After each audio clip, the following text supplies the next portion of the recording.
Hello and welcome everyone. Welcome to another session of General Awareness. In today's class, we are going to discuss about the current events that happened on the 2nd of July. और ये classes बहुत important है as usual जो किसी भी examination की तैयारी कर रहे हैं जिनमें general awareness as a section आपसे पूछा जाता है। और ये जितनी भी न्यूज़ हैं ये सारी जो हैं 4-5 अलग अलग न्यूज़पेपर से सारी कंपाइल करके आपके लिए मैं यहाँ पे लाता हूँ। आपको बस एक काम करना है, पहले तो लाइक करना है और सब्सक्राइब करना है to CA Raman Luthra classes. और देखिए ये जो डॉक्यूमेंट है ना जिससे मैं आपको पढ़ाने वाला हूँ, रेफ़र करने वाला हूँ, इसके साथ में 50 MCQs डेली बेसिस पे आपके ऐप पर अपडेटेड वे में वो आपको मिलते रहेंगे। तो आपको एक क्लास तो अटेंड करनी है, साथ के साथ में इस PDF को भी थोड़ा रीड करना है अपने हिसाब से। नोट्स अगर आप बनाना चाहें खुद के तो वो भी बना सकते हैं, लेकिन जो सबसे इंपॉर्टेंट चीज़ है वो है MCQs अटैम्प्ट करना, क्योंकि अगर वो आप अटैम्प्ट नहीं करेंगे तो आपको अपने प्रिपरेशन का लेवल पता नहीं चलेगा कि आप कहाँ पे लाए कर रहे हैं। बाकी आपको जो भी पूछना हो with respect to the any topic any syllabus you can always contact to me, ठीक है। और अपन लास्ट तक आपको एक क्लास अटेंड देखनी है, क्योंकि PIB समरीज का सेक्शन अपन डिस्कस करेंगे जिसमें सबसे ज़्यादा सवाल पूछे जाते हैं, ठीक है। तो कॉन्टिन्यूटी अपन को मेंटेन करके चलनी है, साथ के साथ में फैक्चुअल डिटेल्स और कॉन्सेप्चुअल नॉलेज जो है वो भी अपन को क्लियर रखनी है। चलिए इसी के साथ शुरू करते हैं आज का सेशन। पहले जो सेक्शन हमेशा डिस्कस करते हैं वो है बैंकिंग, फाइनेंस और इकोनॉमिक्स रिलेटेड न्यूज़ का। तो उसमें पहली जो न्यूज़ है it is regarding eSarus digital SHG market place. अब ये क्या है, ये नाम तो बड़ा यूनिक लग रहा है। बेसिकली एक स्कीम है eSarus जिसकी फुल फॉर्म है sale of articles of rural artisans society. तो बेसिकली एक ये रूरल स्कीम है जिसके अंदर जो विमेन सेल्फ हेल्प ग्रुप्स रहते हैं उनको प्रमोट किया जाता है अपने जो आर्टिस्टिक जो उनके प्रोडक्ट्स होते हैं, हैंडलूम हो गया, टेक्सटाइल्स हो गए, क्लोथिंग हो गई, इन सबको वो यहाँ पे आके सेल कर सकें। देखिए तो ये प्लेटफॉर्म के बारे में अपन जानते हैं किसने डेवलप किया है ये platform, ministry of rural development ने। और ये जो है ना एक सरस आजीविका, और ये किसके अंडर में आता है, ये किस स्कीम के अंडर का पार्ट है, ये है national rural livelihoods mission, Deendayal Antyodaya योजना। तो ये काफ़ी इंपॉर्टेंट स्कीम है by the government of India. तो उसके रिगार्डिंग एक उन्होंने बताया कि भाई हमने open network for digital commerce के साथ टाई अप किया है एंड एक उमंग ऐप भी लॉन्च किया है टू इम्प्लीमेंट दिस स्कीम। तो बेसिकली एक प्लेटफॉर्म बनाया जा रहा है जहाँ पे जितने भी बायर्स हैं सेलर्स हैं वो आके कनेक्ट कर सकते हैं ऑनलाइन, और एक ऐप भी डेवलप किया है उमंग ऐप, जो इसमें सारी इंटीग्रेटेड सर्विसेज जो यहाँ पे प्रोवाइड की जाएंगी। अच्छा, अब अपन को क्या दो बातें सबसे इंपॉर्टेंट जो अपन को ध्यान में रखनी है। पहला तो ये कि ये किसके अंडर में आती है, eSarus जो ये प्लेटफॉर्म डेवलप हुआ है किसके अंडर में आती है, ये आती है दीनदयाल अंत्योदय योजना, नेशनल रूरल लाइवलीहुड मिशन के अंडर में। और साथ के साथ में इसने इंटीग्रेट किसको किया है, वो किया है ONDC और उमंग ऐप को। All clear? और कोई क्वेश्चन है आपके, प्लीज़ मुझे आप कमेंट सेक्शन में लिख के बताइए। चलिए नेक्स्ट सेक्शन पे चलते हैं। SBI life partners with IIT Bombay for cyber defence hub. अब ये साइबर डिफेंस हब क्या होता है, देखिए आज के टाइम में जहाँ AI इतना आगे बढ़ चुका है, आपने अभी रिसेंटली सुना होगा जो क्लाउड का माइथॉस मॉडल है, मिथॉस, जिसने पूरी बैंकिंग इंडस्ट्री में एक तरह से देखा जाए तो हल्ला मचा दिया था कि भाई ये जो है साइबर सिक्योरिटी का सबसे बड़ा एक रिस्क है, क्योंकि वो इतने सारे सिस्टम्स को बाईपास कर सकता है। आपके कंप्यूटर के जो अंदर के सिस्टम्स हैं ना उनको हैक कर सकता है, उनका जो डेटा है वो निकाल सकता है। तो it is a very risky and very deadly AI जिसका था अभी रिसेंटली क्लाउड माइथॉस का नाम था उसका। अब देखिए उसी को काउंटर करने के लिए ऐसी चीज़ें ना हो कि भाई कोई AI मॉडल आपके जो मोस्ट प्रोटेक्टेड इन्फॉर्मेशन होती है वो लीक ना हो, वो डेटा सिक्योर है, उसके लिए SBI लाइफ इंश्योरेंस ने एक पार्टनरशिप करी है, MOU साइन किया है बेसिकली किसके साथ, Indian institute of technology Bombay, IIT Bombay. बहुत ही प्रीमियर इंस्टीट्यूट है, आपने सबने नाम सुना होगा, बहुत सारे फेमस एल्यूमनाई हैं। और इससे क्या होगा ना, ये एक एंटिटी बना रहे हैं जिसका नाम है Bharat AI and cyber innovation hub for insurance, जिसको शॉर्ट में कहा जा रहा है भारत इनोवेशन हब। अब इसमें क्या होगा ना, basically cyber defence systems develop किए जाएंगे और हाईली रेगुलेटेड जो इंश्योरेंस सेक्टर है अपना और फाइनेंशियल सर्विसेज इंफ्रास्ट्रक्चर है उसको प्रोटेक्ट करने के लिए एक पूरा सिस्टम डेवलप किया जाएगा। और इसमें आप देखेंगे अभी जो इंडिया का जो इंश्योरेंस प्रीमियम मार्केट है ना, उसकी एस्टिमेटेड प्रोजेक्शन है कि इसकी जो एनुअल ग्रोथ रेट है वो 6.9% होने वाली है थ्रू 2030। और ये आत्मनिर्भर भारत जो है 2047 उसके विजन के अंडर में ये भी अलाइन करता है। और अपन को क्या बातें ध्यान में रखनी है, पहले तो आईआईटी बॉम्बे के बारे में भी अपन कुछ जान लेते हैं। कब इस्टेब्लिश हुआ था, 1958 में, और it was the second IIT setup with the external assistant the UNESCO and then Soviet Union. इन दोनों का असिस्टेंट से आईआईटी बॉम्बे जो है वो सेटअप किया गया था इंडिया में।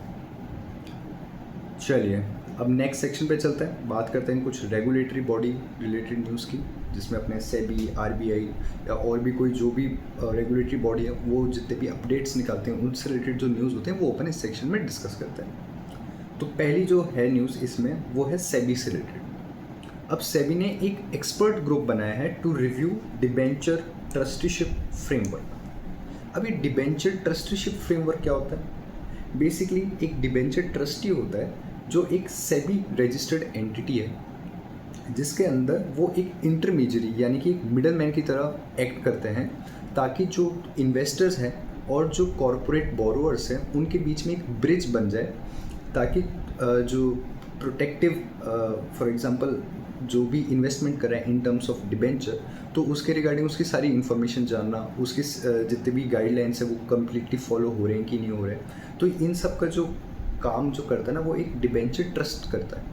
अब देखिए इनकी रिस्पॉन्सिबिलिटी क्या है। पहला तो इस इन्वेस्टर की जो इंटरेस्ट है ना उसके एक लीगल गार्जियन के रूप में ये बन जाते हैं कि भाई हम आपके राइट्स को प्रोटेक्ट करेंगे। आप पैसा अगर आप डाल रहे हैं, इन्वेस्ट कर रहे हैं किसी हमारी कंपनी में, तो हम आपके पैसे को सिक्योर रखेंगे और सेफ रखेंगे। सेकंड, कोलेट्रल लेती है किससे? कंपनी से, और जो फंड्स कहाँ यूज़ हो रहे हैं ये सब भी देखती है।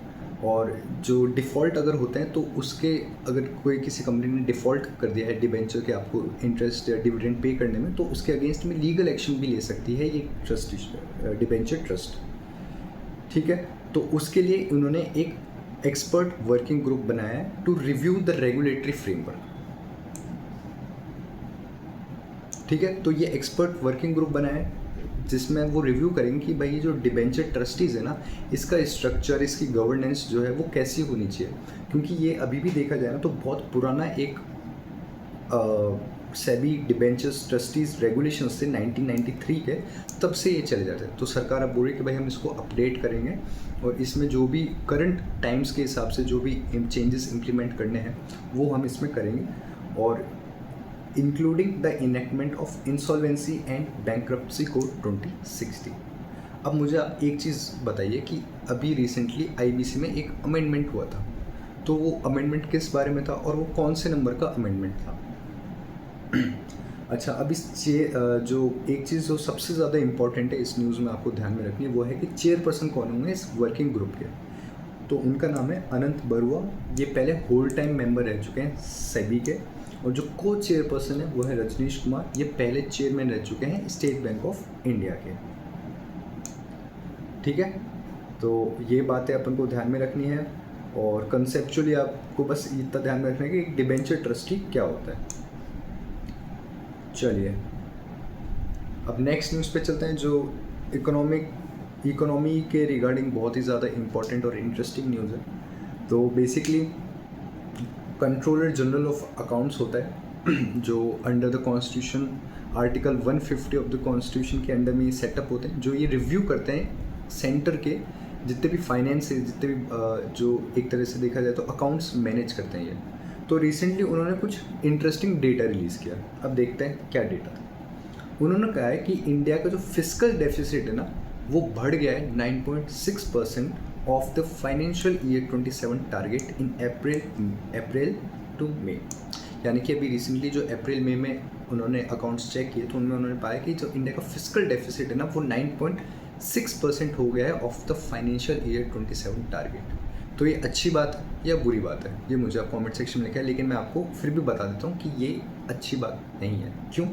देखिए, डेफिसिट कब होता है? जब आपके एक्सपेंडिचर जो है ना एक्सीड कर जाते हैं आपके रेवेन्यू से। ठीक है, तो ये जो 9.6% है ना, ये फुल ईयर बजट एस्टिमेट का 9.6% है, यानी कि ये 12% जो है इंक्रीज हुआ है इन एब्सोल्यूट टर्म्स। और देखिए, अब इसके पीछे रीज़न क्या है कि ये इतना डेफिसिट क्यों है? इसका जो सब्सटेंटिव रीज़न है ना वो है अपनी जो वेलफेयर स्कीम्स है ना उसका। आप देखेंगे हर गवर्नमेंट में स्पेसिफिकली जो अपनी करंट यूनियन गवर्नमेंट है, उन्होंने हर सेक्टर के लिए कोई ना कोई एक स्कीम, वेलफेयर स्कीम लॉन्च कर रखी है। चाहे वो लाडली बहना योजना हो, लखपति दीदी स्कीम हो, चाहे वो जो अनएम्प्लॉयड लोग होते हैं उनको कैश अलाउंस प्रोवाइड करना हो। तो ये इतने सारे जो फ्रीबीज और जो स्कीम्स लॉन्च की जाती हैं for the poor and the under privilege, ये एक तरह से इकोनॉमी को बहुत ज़्यादा हर्ट कर रहा है। क्यों? क्योंकि भाई जब आपका जो मेजॉरिटी बजट का अगर आपका 20-30% जो है वो सिर्फ इन फ्रीबीज स्कीम्स पे जा रहा है, जिसके रिटर्न में आपको कोई इन्वेस्टमेंट नहीं मिल रहा है, कोई पर्टिकुलर आपको कोई फैक्ट्रीज आप स्टैब्लिश नहीं कर रहे हैं, आप एम्प्लॉयमेंट जनरेट नहीं कर रहे हैं, सिर्फ आप ये वेलफेयर फ्री में आप पैसा दे रहे हैं, तो उससे इकोनॉमी को बहुत ज़्यादा नुकसान होता है। अब देखिए, कुछ इंपॉर्टेंट डेटा देख लेते हैं। जो टारगेट था 2026-2027 में यूनियन बजट में, वो फिस्कल डेफिसिट टारगेट था 4.3% ऑफ द जीडीपी, जो कि अगर आप एब्सोल्यूट टर्म्स में देखेंगे तो अराउंड 17 लाख करोड़ था।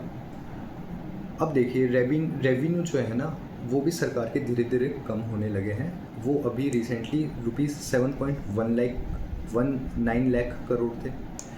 नेट टैक्स रिसीट्स जो थी वो थी 3.48 लाख करोड़, और जो नॉन टैक्स रेवेन्यू था वो था अराउंड 3.51 लाख करोड़।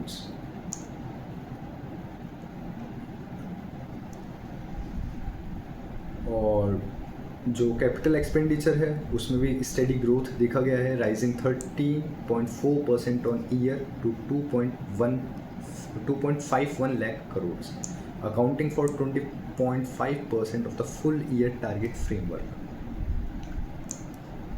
ठीक है, ये बातें अपन को ध्यान में रखनी है। और एक चीज़ और, CAG और CGA यानी कि कंट्रोलर जनरल ऑफ अकाउंट्स, और एक CAG यानी कि controller and auditor general of India, इन दोनों को आप कंफ्यूज नहीं करिएगा। जो CAG है वो आर्टिकल 148 के अंडर में आता है अपने कॉन्स्टिट्यूशन के, और जो CGA है वो आर्टिकल 150 के अंडर में आता है। और ये जो CGA है ना, ये डिपार्टमेंट ऑफ एक्सपेंडिचर यानी कि मिनिस्ट्री ऑफ फाइनेंस के अंडर में ये काम करता है। ठीक है, चलो अब बात करते हैं कुछ नेशनल और स्टेट रिलेटेड न्यूज़ में। उसमें जो पहली न्यूज़ है वो है उड़ीसा के रिगार्डिंग। उड़ीसा ने recently deep sea fishing mission launch किया है। अभी डीप सी फिशिंग क्या है? बेसिकली आपने अभी रिसेंटली न्यूज़ में अपन ने डिस्कस भी किया था कि कैसे है जो इंडिया है ना, टोटल एक्वाकल्चर प्रोडक्शन में सेकंड नंबर पे आता है। अभी सेकंड नंबर पे आ कैसे रहा है? बेसिकली इंडिया बहुत ही बड़े अमाउंट में जो है एक्सपोर्ट कर रहा है फिशरीज प्रोडक्ट्स को। तो वैसे ही उड़ीसा गवर्नमेंट के जो चीफ मिनिस्टर हैं मोहन चरण मांझी, उन्होंने भी ये स्कीम लॉन्च करी है जिसका नाम है Orissa deep sea fishing mission. तो इसमें बेसिकली उनका जो टारगेट है ना वो ये है कि जो मरीन फिश प्रोडक्शन है उसको 2 लाख मेट्रिक टन्स तक पहुंचाया जाए एनुअली, और इसकी एक्सपोर्ट वैल्यू जो होगी वो अराउंड ₹5,000 करोड़ पर एनम होगी। और ये कौन से मॉडल पे आएगा? ये मॉडल पे आएगा पब्लिक प्राइवेट पार्टनरशिप मॉडल पे। और जो एस्टिमेटेड बजट है ना इसका अराउंड है 2300 करोड़, यानी कि 2295 ऑलमोस्ट 2300 करोड़ के अराउंड का इसका बजट है। और ये 10 साल तक इसको कंटिन्यूसली इस पर काम किया जाएगा और इस पर इम्प्लीमेंट किया जाएगा। और उड़ीसा एक काफ़ी कोस्टल एरिया है, तो वहाँ पे बहुत फिश प्रोडक्शन का बहुत ज़्यादा स्कोप होता है। जो मरीन फिशेस हैं वो बहुत ही इजीली अवेलेबल होती है। अराउंड 480 किलोमीटर की जो बे ऑफ बंगाल पे इनकी कोस्ट लाइन है। तो उनको एक एडवांटेज है इस इन टर्म्स में। बाकी आपका ओपिनियन क्या है कि इतने मैसिव स्केल पे क्या जो फिश प्रोडक्शन है या जो एक्वाकल्चर है इनका होना चाहिए, या इनको भी एक तरह से देखा जाए तो सस्टेनेबल तरीके से इनका मार्केट होना चाहिए? आपके जो भी ओपिनियंस है प्लीज़ मुझे कमेंट सेक्शन में लिख के बताएं। चलिए दूसरी स्टेट न्यूज़ पे चलते हैं। Delhi launches monument adoption heritage scheme. Delhi की सीएम कौन है? रेखा गुप्ता। उन्होंने अभी रिसेंटली एक स्कीम लॉन्च करी जिसका नाम है हमारे स्मारक हमारा गौरव। बेसिकली इसको अपन मॉन्यूमेंट अडॉप्शन हेरिटेज स्कीम बोलते हैं। अब इसमें होगा क्या, हेरिटेज कैसे कोई अडॉप्ट कर सकता है? बेसिकली दिल्ली गवर्नमेंट चाह रही है कि भाई आप जो प्राइवेट प्लेयर्स हैं वो जो मॉन्यूमेंट्स है, हिस्टोरिकल मॉन्यूमेंट्स है, उसकी आप जो है मेंटेनेंस करिए, उसको अपग्रेड करिए, और अगर आप उसको कमर्शलाइज भी करना चाहते हैं किसी वे में, चाहे टिकट के थ्रू चाहे फूड स्टॉल्स के थ्रू, वो भी आप कर सकते हैं। अब देखिए कौन से एक्ट के अंडर में ये डिसीजन लिया गया। Basically Delhi ancient and historical monuments and archaeological sites and remains act है 2004 का, उस एक्ट के अंडर में उन्होंने ये स्कीम लॉन्च करी है। और ये कितने मॉन्यूमेंट्स को टारगेट करें? अराउंड 75 हिस्टोरिकल मॉन्यूमेंट्स है जो दिल्ली में है, उनको ये टारगेट करें। और इसमें होगा क्या, बेसिकली दो स्कीम है। पहला जिसमें प्राइवेट कंपनीज आएंगी, पब्लिक सेक्टर PSUs आएंगे, NGOs आएंगे और इंडिविजुअल्स आएंगे। वो 5 साल तक एज अ मॉन्यूमेंट मित्रा, यानी कि मॉन्यूमेंट फ्रेंड जिसे अपन कहते हैं इंग्लिश में, वो एज अ फ्रेंड की तरह इसको अडॉप्ट करेंगे मॉन्यूमेंट्स को, और उसकी जितनी भी प्रोटेक्शन है, लाइटिंग, सेफ्टी, क्लीनलीनेस, ये सब जो मैनेजमेंट का काम होगा ये सारे प्राइवेट इंडिविजुअल्स इसमें देखेंगे। जो प्राइवेट कंपनीज हो गई, इंडिविजुअल्स हो गए, वो देखेंगे। सेकेंड पार्ट जो है इस स्कीम का वो है grant in aid scheme for conservation, restoration and development works. यानी कि इसमें फाइनेंशियल प्रोटेक्शन प्रोवाइड की जाएगी अप टू द ₹2 करोड़। और इसमें जो एलिजिबल ऑर्गेनाइजेशंस है वो होंगे आपके यूनिवर्सिटीज़, रजिस्टर्ड टेक्निकल ट्रस्ट और स्पेशलाइज्ड इंस्टीट्यूशंस। इनको ये अपॉर्चुनिटी प्रोवाइड की जाएगी। ठीक है। और इससे जो एक्सचेकर है, जो एक्सचेकर यानी कि जो अपने स्टेट गवर्नमेंट के जो मैनेज करते हैं जितने भी फंड्स, रेवेन्यू वगैरह, उसकी अराउंड ₹4 लाख एनुअली पर मोमेंट की जो कॉस्ट है वो उनसे सेव होगी। चलिए नेक्स्ट न्यूज़ पे चलते हैं। वन महोत्सव ट्री प्लांटेशन कैंपेन। भाई देखिए, अब आपने इन्वायरमेंट रिलेटेड न्यूज़ आपने इतनी पढ़ ली हैं तो आपको भी पता होगा कि क्लाइमेट चेंज कितना ज़्यादा इम्पैक्ट कर रहा है। तो उसके बारे में अवेयरनेस फैलाने के लिए कि भाई आप पेड़ मत करिए, डिफॉरेस्टेशन मत कीजिए, एफॉरेस्टेशन कीजिए, पेड़ लगाइए, इसको मनाने के लिए एक एनुअल ट्री प्लांटिंग फेस्टिवल मनाया गया जिसका नाम था वन महोत्सव वीक। कब से कब तक है? जुलाई 1 से जुलाई 7 तक। इसकी थीम क्या है? कैंपेन्स के, मतलब इसके जो कैंपेन्स के जो नैरेटिव्स हैं ना, वो इस तरह के, एक पेड़ माँ के नाम, इस तरह के जो हैं ये सब जो स्कीम्स हैं, मतलब ये जो फेस्टिवल है ये इस तरीके से मनाया जाएगा। और इस फेस्टिवल का जो ओरिजिन है ना वो है डॉक्टर KM मुंशी द्वारा, जो 1950 में पहले यूनियन मिनिस्टर थे फूड एंड एग्रीकल्चर के। और जो टारगेट है वो है इंडिया के नेशनल फॉरेस्ट पॉलिसी गाइडलाइंस जो है उसके अराउंड, ये इनका जो टारगेट है वो है 33% of the total geographical land area coverage under the forest and tree canopy. Current का जो लेवल है वो अराउंड है 25%, यानी कि इंडिया का सिर्फ 25% एरिया जो है सिर्फ फॉरेस्ट और ट्री कैनोपी के अंडर में आते हैं। बाकी जो टारगेट है नेशनल फॉरेस्ट पॉलिसी गाइडलाइंस के अकॉर्डिंग वो टारगेट है अराउंड 33%। चलिए अब इंटरनेशनल न्यूज़ पे चलते हैं। बात करते हैं नासा, जो national aeronautics and space agency है US की। उन्होंने रिसेंटली एक टेलीस्कोप रोबोटिक रेस्क्यू करने वाले हैं। अभी टेलीस्कोप रोबोटिक रेस्क्यू क्या है? बेसिकली इनका एक ही इक्विपमेंट था जो स्पेस में जो है डेटा कलेक्ट करने का काम करता था। तो वो अभी रिसेंटली क्या, due to the ongoing solar storms यानी कि जहाँ सोलर जो सिस्टम है वहाँ पे डस्ट और सैंड पार्टिकल्स बहुत ज़्यादा हो जाते हैं, तब उसको अपन बोलते हैं सोलर स्टॉर्म्स। तो उसके कारण ये जो है इक्विपमेंट है डैमेज हो गया। अब इसको रेस्क्यू करने के लिए एक ऑपरेशन लॉन्च किया गया। अब ये इक्विपमेंट का नाम क्या है? Basically it is Swift Observatory, Neil Gehrels Swift Observatory से कहा जाता है। और जो एक एरोस्पेस स्टार्टअप है कैटलिस्ट स्पेस टेक्नोलॉजी, इसके साथ इन्होंने पार्टनर करके इस मिशन को एग्जीक्यूट करने का प्लान किया है। और ये कब लॉन्च किया गया था ये इक्विपमेंट? ये किया गया था 2004 में। और इसका जो काम था बेसिकली वो था कि जो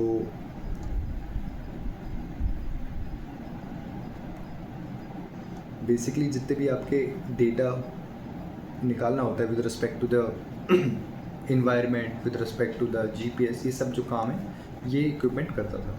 अब इसी को हील करने के लिए, इसको रेस्क्यू करने के लिए जो मिशन है लॉन्च किया गया। चलिए अब डिस्कस करते हैं कुछ साइंस, टेक्नोलॉजी और डिफेंस रिलेटेड न्यूज़ से। पर्टिकुलरली आज के दिन काफ़ी सारी इंपॉर्टेंट डिफेंस रिलेटेड न्यूज़ काफ़ी सारी है, तो उसको अपन वन बाय वन कवर करते हैं। जो पहली है वो है रिगार्डिंग पिंस हेलीकॉप्टर अप्रोच। अभी पिंस क्या है? Basically stands for private point in space. ये पहली बार इंडिया की ऐसी टेक्नोलॉजी बन रही है जिसमें जो अपने हेलीकॉप्टर्स होंगे ना, एग्जैक्ट पिन पॉइंट लोकेशन पे वो ट्रेवल कर सकते हैं even in the adverse weather conditions. किसने ग्रांट किया है ये इसका अप्रूवल? मिनिस्ट्री ऑफ सिविलेशन ने। और इसका जो पहला जो क्लियरेंस है ना, किसको मिला था? उंदावली हेलीपोर्ट पर। कहाँ पे लोकेटेड है ये? आंध्र प्रदेश में। अब देखिए इस टेक्नोलॉजी में होता क्या है, बेसिकली आपके जितने भी हेलीकॉप्टर ऑपरेशंस होते हैं ना, जब लो विजिबिलिटी रहती है या वेदर कंडीशन सही नहीं होती है ऑपरेट करने के लिए, उस टाइम पे भी ये जो इंस्ट्रूमेंट फ्लाइट रूल्स है ना, उनको फॉलो करना मुश्किल हो जाता है।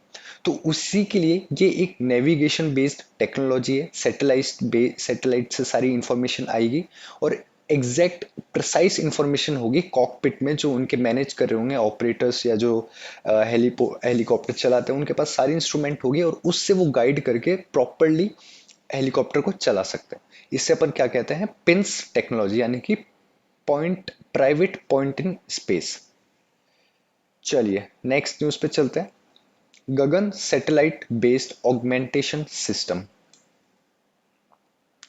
बेसिकली ये एक सैटेलाइट है और इसकी इसकी जो फुल फॉर्म है गगन की, उसकी फुल फॉर्म है GPS aided GEO augmented navigation. अब अपन को बस इसमें यही ध्यान में रखनी है कि ये इंडिया का पहला satellite guided precision landing executed हो गया है using a satellite based landing approach. ठीक है। और कौन सा था ये जो कमर्शियल एयरप्लेन जिसने ये टेक्नोलॉजी यूज करी? वो थी इंडिगो एयरबस A320।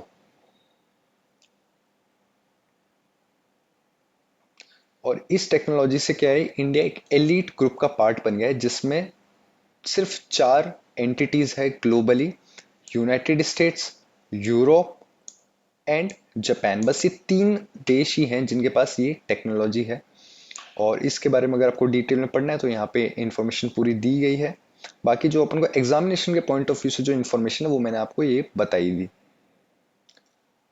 अच्छा, ये नाविक भी आपने इसके बारे में सुना होगा, जो इंडियन नेविगेशन सिस्टम जो लॉन्च करने वाली थी इंडिया, उससे इसको कंफ्यूज ना करें। गगन अलग है और नाविक अलग है। चलिए नेक्स्ट न्यूज पे चलते हैं। आर्मी टू रेज बाज बटालियंस फॉर ड्रोन वॉरफेयर। अब देखिए अपन ने पिछली क्लासेस में भी डिस्कस किया था कि कैसे जो डिफेंस जो सेक्टर है उसके अंदर कैसे कितने कितने चेंजेस हो रहे हैं। ईरान और इसराइल का जो वॉर था, उससे एक बात तो पता चली है कि भाई आपकी मिलिट्री कितनी बड़ी है उससे फर्क नहीं पड़ता, आप उसको कैसे डिप्लॉय करते हैं, उसको कैसे यूज करते हैं, वो बहुत इंपॉर्टेंट है। और देखा होगा आपने, अधिकतर एयर स्ट्राइक से ही सारी चीज हो रही थी, लैंड जो बूट्स ऑन द ग्राउंड है वो बिल्कुल नहीं हो रहा था, सब चीज जो है मिसाइल्स के थ्रू ही हो रहा था। मिसाइल्स या ड्रोन्स, पर्टिकुलरली जो ईरान था उसने चीप ड्रोन्स का यूज करते हुए इतने सारे एयर स्ट्राइक्स करे ऑन दुबई, यूएई और अलग जो भी मिडिल ईस्टर्न कंट्रीज थी वहां पे। और उसी से उन्होंने एक जो है साइकोलॉजिकली उनका अपर हैंड था with respect to the UI against the US and Israel. तो वैसे ही इंडिया ने डिसाइड किया कि एक वो बाज बटालियंस बनाएंगे। अब ये बाज बटालियंस क्या है, basically this is for this is for implementing the drone warfare strategies. अब ये ड्रोन वॉरफेयर स्ट्रेटेजीज बेसिकली, अब देखिए क्या क्या होगा इसमें, शॉर्ट रेंज सर्विलेंस की होगी, और एक पूरा एक आपकी जो है बटालियन बनाई जा रही है specifically for loitering munitions. Loitering munitions के बारे में भी अपन ने पहले डिस्कस कर चुके हैं, लेकिन अगर आपको फिर भी आपको उसके बारे में नहीं पता तो प्लीज एक बार गूगल सर्च करिए, काफी इंटरेस्टिंग चीज है। तो इससे क्या है ना, ये जो आर्मी और ये जो बाज है ना, ये हॉक बाज बटालियंस है ना, वो किसके अंडर में आएंगी, वो आएगी आर्मी एविएशन कॉर्प्स के अंडर में आएगी। और इससे क्या होगा, जो मॉडर्न में वॉरफेयर है उसके लिए ट्रांजिशन जो चाहिए, इम्प्लीमेंट चेंजेस जो इम्प्लीमेंटेशन होने चाहिए, वो सारी जो है इस बाज बटालियन के through drone warfare strategies implement की जाएंगी। फिर चलते हैं एक और डिफेंस रिलेटेड न्यूज़ पे, जिसमें अभी रिसेंटली जो अपने यूनियन डिफेंस मिनिस्टर है श्री राजनाथ सिंह, उन्होंने एक revised delegation of financial powers to DRDO framework launch किया है। कहाँ पे, न्यू दिल्ली में। अब ये रिवाइज्ड फ्रेमवर्क क्या है, बेसिकली इन्होंने जो फाइनेंशियल पावर्स है with respect to the armed forces, उनको ग्रेटर ऑटोनॉमी प्रोवाइड करी है। प्राइमरी ऑब्जेक्टिव क्या है, बेसिकली जो टाइमली रोल आउट होते हैं प्रोजेक्ट्स का, आपने देखा होगा बहुत सारे प्रोजेक्ट्स में डिले हो जाता है। पर्टिकुलरली जो डीआरडीओ है, डिफेंस रिसर्च डेवलपमेंट ऑर्गेनाइजेशन, जो अपनी इंडिया की प्रीमियर डिफेंस मैन्युफैक्चरिंग करती है, रिसर्च करती है, तो उनके जो प्रोजेक्ट्स हैं उनके अप्रूवल में बिल्कुल टाइम ना हो और एफिशिएंसी और इंक्रीज हो, उसके ही रिगार्डिंग इन्होंने जो है रिफॉर्म्स हैं ये एम किए हैं। नाम क्या है, delegation of financial powers to DRDO. और क्या बात ध्यान में रखनी है अपन को, अपने chief of defence staff general कौन है, एनएस राजा सुब्रमण्य। और डिफेंस डीआरडीओ चेयरमैन कौन है, अभी राजेश कुमार सिंह। तो इसमें देखिए प्रोजेक्ट्स के रिगार्डिंग रिसर्च के लिए एक्स्ट्रा फाइनेंशियल ऑटोनॉमी प्रोवाइड की जाएगी, टेस्टिंग की जाएगी, सिस्टम इवैल्यूएशन एक्टिविटीज़ भी होंगी, फिजिकल प्रोविजंस होंगे, बजटरी एलोकेशंस करे जाएंगे अलग अलग चीज़ों के लिए। डीआरडीओ कब स्टैब्लिश हुआ था, 1958 में। और जो नोडल मिनिस्ट्री है इसके अंडर जो ऑपरेट करती है वो है department of defence research and development with in the ministry of defence. चलिए अब बात करते हैं कुछ अपॉइंटमेंट्स और जो पर्सनैलिटीज रही रिसेंटली न्यूज़ में उनके बारे में। अभी देखिए रिसेंटली अभी जनरल उपेंद्र द्विवेदी को इंडियन आर्मी का चीफ बनाया गया। अब वैसे ही इंडियन एयर फोर्स जो है उसके वाइस चीफ नए अपॉइंट हुए, उनका नाम क्या है, एयर मार्शल आशुतोष दीक्षित। बस इतना ही अपन को ध्यान में रखना है, नाम और पोजीशन। नाम क्या है, एयर मार्शल आशुतोष दीक्षित, और पोजीशन क्या है, vice chief of Indian Air Force, जिसे vice chief of air staff भी कहा जाता है। किसको सक्सीड किया उन्होंने, एयर मार्शल नागेश कपूर को। एयर फोर्स डे कब मनाया जाता है, वो मनाया जाता है अक्टूबर 8 को। चलिए नेक्स्ट न्यूज पे चलते हैं। Anupam Mishra takes charge as CMD of Hindustan copper limited. Short one liner news है, आपको ज्यादा माथाफोड़ी इसमें करनी ही नहीं है, सिर्फ आपको इतना ध्यान में रखना है कि भाई हिंदुस्तान कॉपर लिमिटेड के रिसेंटली नए सीएमडी कौन थे, तो उनका नाम है अनुपम मिश्रा। हिंदुस्तान कॉपर कौन से, एक काफी बड़ी पीएसयू है इंडिया की। और ये देखिए ये जो इन्होंने आते ही है ना कुछ विजन 2030 निकाला। किसने, अनुपम मिश्रा जी ने, अभी रिसेंटली अपॉइंट हुए तो उन्होंने विजन भी निकाल दी जिसका नाम था विजन 2030। इसके अंदर उन्होंने ये था कि भाई हम कैपिटल एक्सपेंडिचर को प्लान्ड वे में उसको ब्रेक डाउन करेंगे। जैसे अभी करंटली 450 करोड़ है, फिर 2027 में उसको 1421 करोड़ रखेंगे, 2028 में 2000 करोड़ रखेंगे, 2029 में 2200 करोड़ के अराउंड हम इसको रखेंगे। तो इन्होंने कुछ कुछ ऐसे रिफॉर्म्स जो हैं वो इम्प्लीमेंट करने का सोचा, और उन्होंने आते ही जैसे उन्होंने अपॉइंट हुए हैं वो वैसे उन्होंने इसको इम्प्लीमेंट करना स्टार्ट कर दिया। अब बात करते हैं कुछ इंपॉर्टेंट एमओयूज की। तो रिसेंटली एक अग्निकुल कॉस्मोस कंपनी है इंडियन प्राइवेट स्पेस की, उसने टाई अप किया है किसके साथ? फिनलैंड की एक कंपनी जिसका नाम है सिंथेटिक अपर्चर रेडर कंपनी, जिसका नाम है ICEY, आइस आई जिसे अपन कह सकते हैं। पर्पस क्या है इस एमओयू का? To build, launch and operate SAR यानी कि synthetic aperture radar earth observation systems from India. और ये एमओयू कहाँ फाइनल फॉर्मलाइज हुआ था? भारत इनोवेट्स इवेंट हुआ था एक नाइस फ्रांस में। तो उसके अंडर में जो ये है एमओयू है जो साइन किया गया है।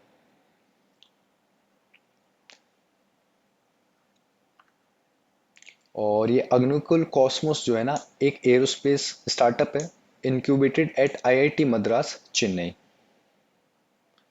को फाउंडर कौन है इसके? श्रीनाथ रविचंद्रन। हेडक्वार्टर्स कहाँ पे इसके? जो ICI है जो फिनलैंड की कंपनी है, इसका एस्पो फिनलैंड में। कुछ इंपॉर्टेंट डेज के बारे में डिस्कस कर लेते हैं। रिसेंटली डॉक्टर्स डे मनाया गया जुलाई 1 को, नेशनल डॉक्टर्स डे। थीम क्या थी? Behind the mask who heels the healers. और ये क्यों मनाया गया था? बेसिकली गवर्नमेंट ऑफ इंडिया ने 1991 में जो एक लेजेंडरी अपने फिजिशियन और फ्रीडम फाइटर रह चुके हैं डॉक्टर बिधन चंद्र रॉय, और वो सेकंड चीफ मिनिस्टर भी रहे हैं वेस्ट बंगाल के, तो उनको ऑनर करने के लिए ये जो है डे जो है मनाया जाता है एनुअली, नेशनल डॉक्टर्स डे।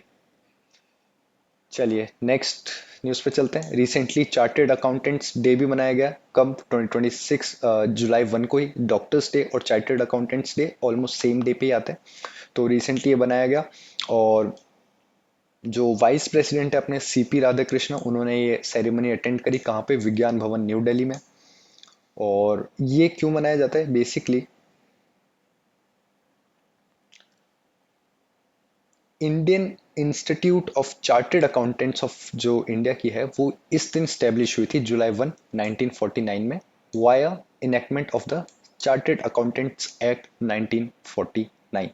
तो इस एक्ट के इम्प्लीमेंटेशन के लिए और ये जो इंस्टीट्यूट है अपनी ICAI है, इसके इस्टेब्लिश होने के मौके पर जो है ये डे जो है सेलिब्रेट किया जाता है। करंट ICAI प्रेसिडेंट कौन है? प्रसन्न कुमार D। और वाइस प्रेसिडेंट कौन है? मंगेश किनारे। चलिए नेक्स्ट न्यूज़ पे चलते हैं। इंटरनेशनल डे ऑफ पार्लियामेंटरिज्म मनाया गया। कब? जून 30 को। थीम क्या थी? Bringing human rights into focus. और बेसिकली जो भी पार्लियामेंटेरियन है ऑल ओवर द वर्ल्ड, उनके कॉन्ट्रीब्यूशंस को सेलिब्रेट करने के लिए ये डे बनाया जाता है। और ऑफिशियली जो UN जनरल असेंबली है उन्होंने रेजोल्यूशन पास करके इस डेट को स्पेसिफिकली पार्लियामेंट्रियंस के सेलिब्रेट करने के लिए डे फिक्स किया था। चलिए ये अपन होगी सारी इंपॉर्टेंट इंफॉर्मेशन। अब अपन most important and highly scoring area पे चलें, जिसका नाम है प्रेस इंफॉर्मेशन ब्यूरो समरीज का। इसमें जितने भी सरकार प्रेस रिलीज करती है उसके बारे में अपन डिस्कस करेंगे। तो recently ministry of information and broadcasting है, उन्होंने इंडियन फिल्म इंडस्ट्री को बूस्ट करने के लिए एक कमेटी बनाई है, एक तरह से एक हाई लेवल स्टडी ग्रुप बनाया। उस हाई लेवल स्टडी ग्रुप के चेयरमैन कौन होंगे? वो होंगे प्रसून जोशी, जो कि बहुत फेमस लिरिसिस्ट रह चुके हैं, और वो CBFC के जो है चेयरमैन भी हैं।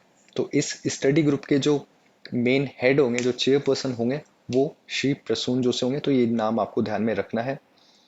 और एक और इनिशिएटिव लिया गया है, मॉडल स्टेट सिनेमा रेगुलेशंस, यानी कि जितने भी स्टेट गवर्नमेंट्स हैं उनकी गाइडलाइंस क्या होनी चाहिए विद रिस्पेक्ट टू दी जो जो सिनेमा होता है, जो मूवीज होती है उनकी प्रोसेसिंग में, उसमें और क्या इम्प्रूवमेंट्स हो सकते हैं, फंडिंग कैसे प्रोवाइड की जा सकती है, और सेंसरशिप के रिगार्डिंग क्या चीज़ें होनी चाहिए, वो सब जो है ये मॉडल स्टेट सिनेमा रेगुलेशंस में लेके आएंगे।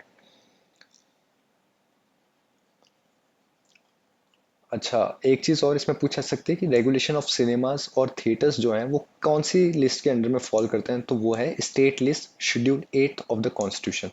Schedule 8 of constitution defines what subjects can be governed by the union level and at the state level and at concurrent list। concurrent में ऐसे सब्जेक्ट्स हुए हैं जिसमें बोथ यूनियन एंड स्टेट दोनों laws बना सकते हैं।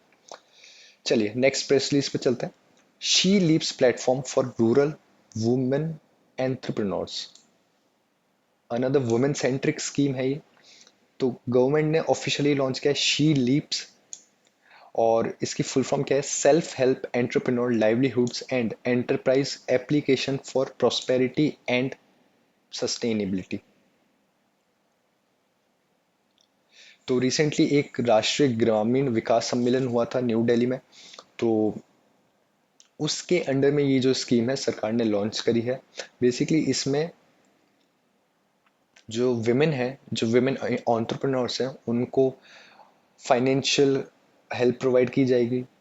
जो फार्म और नॉन फार्म रूरल एंटरप्राइजेज हैं उनको प्रमोट किया जाएगा, उनकी लाइफ साइकिल को ट्रैक किया जाएगा, उनकी जो प्रोफाइल है ना उसको ओवरऑल देखा जाएगा कि भाई ये कितना प्रॉफिट कर रहे हैं, ये कितने अच्छे से काम कर रहे हैं, इनकी सेल्स कितनी हो रही है, ये कहाँ कहाँ पे जाके डिस्ट्रीब्यूट करें। ये सब सारी जो चीज़ें हैं ये इस स्कीम के अंडर में प्रोवाइड की जाएगी। देखिए फाइनेंशियल कमिटमेंट कितना है, around ₹10 lakh crore over the next 5 years specifically to bankroll and support Lakhpati Didi enterprises. अच्छा, ये लखपति दीदी मिशन के बारे में अपन ने पढ़ा था कि कैसे जो है जो प्लान कर रही है इंडियन गवर्नमेंट, कैसे जो लखपति जो दीदी हैं उनका जो नंबर ऑफ वुमेन है उसको इंक्रीज करना from 3 crore to 6 crore women. चलिए नेक्स्ट प्रेस रिलीज पे चलते हैं। Ministry of food processing industries के जो अपने चेयरमैन है श्री चिराग पासवान, जो हेड करते हैं फूड प्रोसेसिंग इंडस्ट्रीज को, उन्होंने एक इंक्यूबेशन सेंटर लॉन्च किया है। कहाँ पे, परभवानी। ये कहाँ पे है, महाराष्ट्र में। और एक कॉलेज है जिस कॉलेज का नाम है कॉलेज ऑफ फूड टेक्नोलॉजी और वसंतराव नायक मराठवाड़ा कृषि विद्यापीठ। बेसिकली एक लोकल लोकल कॉलेज है महाराष्ट्र का। तो उन्होंने यहाँ पे एक इंक्यूबेशन सेंटर लॉन्च किया। अभी इंक्यूबेशन सेंटर क्या होता है, बेसिकली जो स्टार्टअप्स होते हैं ना उनको प्रमोट करने के लिए, उनको एक प्रॉपर होलिस्टिक इन्वायरमेंट प्रोवाइड करने के लिए, जहाँ पे वो अपनी सर्विसेज या जो भी मैन्युफैक्चर करना चाह रहे हैं, ऑपरेट करना चाह रहे हैं, उनको सपोर्ट प्रोवाइड किया जा सके, उससे अपन कहते हैं इंक्यूबेशन सेंटर। तो वैसे ही अपने जो फूड प्रोसेसिंग इंडस्ट्रीज के मिनिस्टर है यूनियन मिनिस्टर श्री चिराग पासवान, उन्होंने ये जो है इंक्यूबेशन सेंटर लॉन्च किया। कहाँ पे, प्रभानी महाराष्ट्र में। और इसके अंडर में क्या होगा, बेसिकली सेंट्रल और स्टेट जो है वो 60-40 के बेसिस पे जो है हेल्प प्रोवाइड करेंगे सेल्फ हेल्प ग्रुप्स को, स्मॉल होल्डर फार्मर्स को, एंटरप्रेन्योर माइक्रो एंटरप्रेन्योर्स को, जो एग्रीकल्चर रिलेटेड प्रोडक्शन में जो स्पेसिफिकली डील करेंगे उनको ये हेल्प प्रोवाइड की जाएगी। जो टारगेट सेगमेंट है वो स्पेसिफिकली है jaggery, sugarcane juice and spices processing units, जो कि एक्सपोर्ट के हिसाब से देखा जाए तो बहुत ज़्यादा बड़ा मार्केट है इंडिया का। ठीक है, तो ये बातें अपन को ध्यान में रखनी है। और आपको क्या लगता है कि अपन को इसके वीकली एमसीक्यू सेशन के बारे में, क्योंकि मैं सोचा था संडे को अपन हफ्ते में जो भी इंपॉर्टेंट न्यूज़ हुई है हर संडे को अपन एक एमसीक्यू सेशन रखें, जिसमें अपन या तो 50 एमसीक्यूज का मैं सोचा था जिसमें अपन डिस्कस कर सकते हैं। जितने भी क्वेश्चंस हैं इंपॉर्टेंट एमसीक्यूज हैं उसमें अपन वो अटेम्प्ट करने की कोशिश करेंगे, और उससे आपका रिवीजन भी हो जाएगा और आपको हेल्प भी काफ़ी मिलेगी। ठीक है, और अगर आपको ये सेशन अच्छा लगा हो तो प्लीज़ लाइक करिए, शेयर कीजिए, सब्सक्राइब करिए to C Raman Luthra classes के चैनल को। और आपके कोई भी ओपिनियंस हो, कोई भी आपको अपने सजेशंस देने हो तो प्लीज़ डू कॉन्टेक्ट मी और reach out to Raman sir. वो पर्सनली आपके जितने भी डाउट्स हैं, प्रॉब्लम्स हैं, वो सॉल्व करेंगे। और मैं और हमारी टीम जो है वो पूरी आपको हर तरीके से जो सपोर्ट मिल सकता है वो प्रोवाइड करेंगे हम आपको। ठीक है, on that notes let's end this class and all the best. Keep preparing and keep revising.